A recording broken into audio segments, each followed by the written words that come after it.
মানে পুরানো স্কুটার, অর্থাৎ কেউ যদি রিকন্ডিশন স্কুটি কিনতে চায় জি জি। এবং এক্সচেঞ্জ করতে চায়, আমি যেহেতু সংবাদ মাধ্যমে কাজ করি, তো অনেক খোঁজ খবর নেওয়ার অভ্যাস আমার আছে। তো আমার মনে হয় যে ফারুক মোটরস থেকে তারা নিতে পারেন, কারণ এটা একটা রিলায়েবল সোর্স, জি জি জি। বিশ্বস্ত জায়গা। আসসালামু আলাইকুম। এই যে আমাদের সুজুকি এক্সেসের সাথে এক্সচেঞ্জ হচ্ছে, এই যে এই গাড়িটা টানা স্কুটি। তো ভাই আসছে, এটা আমাদের অনেক দিন ধরে আমরা এই স্কুটারটা রাখছিলাম ভাইয়ের জন্য। ভাই বুকিং দিয়ে গেছিল, তো আজকে আসছে। ভাই আসলে ছুটি পায় না, অনেক কষ্ট করে ছুটি ম্যানেজ করে আজকে আমাদের এটা নিয়ে যাচ্ছে। ভাই আসসালামু আলাইকুম। ওয়ালাইকুম সালাম। ভাই কোথা থেকে আসছেন, আপনার নাম? আমি রামপুরা বনশ্রী। কতদিন ধরে আমাদের এই এম ফারুক মোটরসে?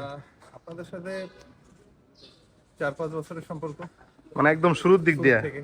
আমি যখন বিজনেস শুরু করছি, পেজ ওপেন করলাম, তখন থেকে ভাই আর ভাই এসে একটা দাবি করছে আমাদের কাছে। তো এই দাবিটা রাখার চেষ্টা করছি। এটা আমাদের কতদিনে আমাদের এটা কতদিন আগে বুকিং দেখেছিলেন? এটা 4 মাস আগে। 4 মাস আগে বুকিং দেওয়া। আর আমরা একদম ফ্রেশ ট্রেশ করে রাখছিলাম এটা। আর এখন চালায় কেমন দেখলেন? ওই দিন চালাইছিলেন, আজকে কেমন? কন্ডিশন ভালো, ইঞ্জিন কন্ডিশন ভালো, মানে কি মনে হয়? ফ্রেশ। মানে গাড়ির তো মেইনলি ইঞ্জিনটা আসল, জি জি। ইঞ্জিন কন্ডিশন ভালো। হ্যাঁ, আপনি মনে হয় যে এটা চালাইতেন আগে, এটা কত কিলো চালাইছেন? এটা হচ্ছে আমি 7,500 কত বছরে? প্লাস, কয় অলমোস্ট বছরে? 2 বছর। এই দেখেন, এই যে ভাই 2 বছর গাড়ি চালাইছে, এখন পর্যন্ত মনে হয় একবারও মনে হয় পড়ে নাই গাড়ি। এই দেখেন, এগুলো দেখলে বোঝা যায় যে গাড়ি পড়ছে কিনা। আর ভাই কিন্তু একদম সামনে, আমাদের এই স্কুটারের মালিক আমাদের এই যে ভাই, একদম সামনে। উনি আমাদের কাছ থেকে এটা নিয়ে যাচ্ছে, আর এটা তো আমাদের দিয়ে যাচ্ছে। এটা একবারও নিয়ে পড়ে নেই উনি, এবং যে কন্ডিশন আছে মনে হয় যে নতুনের মতোই। 2 বছর চালাইছে কিন্তু নতুনের মতোই আছে। এই যে টায়ার ওয়েল কন্ডিশন। মেইনটেইন যাকে বলে, হ্যাঁ ওয়েল হ্যাঁ, মেইনটেইন। ভাই অনেক মেনটেন করে। আমি যখন দেখলাম ফার্স্ট, আমি আর গাড়ির টানও দিনে কিছু করি না, ভাই ঠিক আছে গাড়ি। পরে আমরা নিলাম, কথাবার্তা বলে।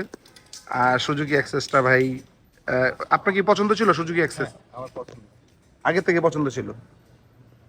এটাও আমার পছন্দের ছিল, কিন্তু আমার একটু হাইটের কারণে আমি চেঞ্জ করা। আচ্ছা আচ্ছা। আমি যেহেতু হাইট একটু আমার বেশি, এটা আমার একটু শর্ট হয়ে যায়। আচ্ছা, এটা এটা মানে এই স্কুটারটার এমনি কি সব জানা আছে? কত মাইলেজ দেয়, কেমনি কি সব জানা আছে? এটা সব জানা আছে। আচ্ছা আচ্ছা। আর এখন আমাদের এটা দিয়ে দিচ্ছেন, যদি এটা কেউ নিতে চায়, পারচেস করতে চায় আমাদের কাছে এই রানা স্কুটারটা, যদি বলতেন তাদের উদ্দেশ্যে। চোখ বন্ধ করে নিতে পারে, কারণ যেহেতু আমি চালাইছি, জি জি আর এটার ভালো সার্টিফিকেশন আমিই করতে পারবো যে এটা চোখ বন্ধ করে নিতে পারে যে নিতে চান। জি জি জি। আর আমাদের কাছে যে এক্সচেঞ্জ করলেন, কোনো বার্গেনিং করা হয়েছে আমাদের সাথে কোনো? কোনো বার্গেনিং না, খুব সহজ ভাষায় যেটাকে লেনদেন বলে। জি জি জি। আচ্ছা যাই হোক, এখন চালান আপনার অনেক, আপনার প্রায় 1 ঘন্টা মনে হয় হয়ে গেছে আসছেন। আমরা কিছু কিছু কাজ ছিল, ওটা আপনার করে দিয়েছি। আবার আসবে ভাই হ্যাঁ, ফারুক ভাই আরেকটা। অনেক ভালো মানুষ। জি জি। ধন্যবাদ। দোয়া করবেন আমাদের জন্য, ফারুক ভাইয়ের জন্য। আর এই যে আপনারা তো সবসময় ভিডিও দেখতেন আমাদের, হ্যাঁ। সবাই আইসা ভিডিও করতো, বলতো যে স্কুটার ভালো নিচ্ছে। আর আপনার কি মনে হয়েছে আজকে তো আসছেন? আহ, মানে পুরানো স্কুটার, অর্থাৎ কেউ যদি রিকন্ডিশন স্কুটি কিনতে চায় জি এবং এক্সচেঞ্জ করতে চায়, আমি যেহেতু সংবাদ মাধ্যমে কাজ করি, তো অনেক খোঁজ খবর নেওয়ার অভ্যাস আমার আছে। তো আমার মনে হয় যে ফারুক মোটরস থেকে তারা নিতে পারেন, কারণ এটা একটা রিলায়েবল সোর্স, জি জি। বিশ্বস্ত জায়গা। আচ্ছা, আমাদের জন্য দোয়া রাখবেন যাতে আমরা এটা ধরে রাখতে পারি। তো ভালো থাকবেন ভাই। আসসালামু আলাইকুম।